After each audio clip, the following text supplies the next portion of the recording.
Hi, this is Bill Kemp, the home exterior guru, and I'm out looking at some windows that have what we call sill failure. As you can see, just about every single window in this house has some form of sill failure. There's another one. There's another one. As you go around here, another one,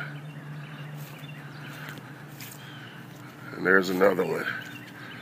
I'm going to explain to you what sill failure is a little bit and give you a better understanding of what to do to avoid having sill failure in your windows. Thank you.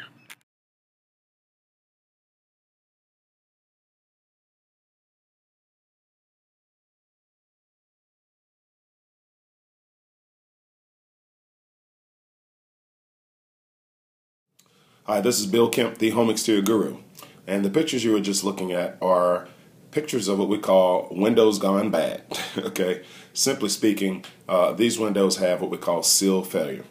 Let me explain to you real quick what sill failure is, because a lot of people have this misconception about what sill failure really is. So I wanted to explain it to you. First of all, this right here is what we call a spacer bar. This is the piece of aluminum that fits in between two pieces of glass of a double pane window. Okay, now I'm sure you've seen this before here.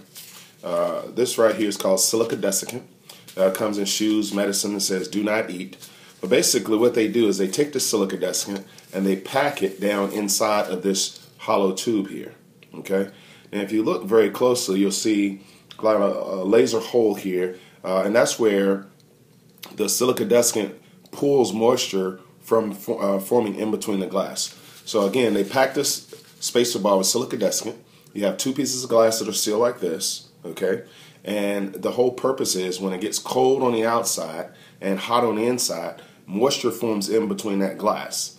But the silica desiccant pulls the moisture out of the window and it absorbs the moisture, so you don't ever really even see it, okay?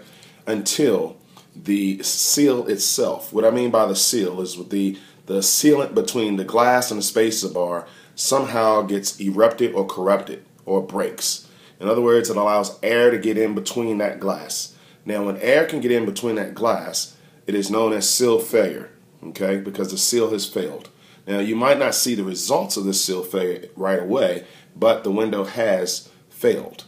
Now, what happens is air gets in between the glass, and in the air is moisture. So what happens is this desiccant starts to work overtime, okay?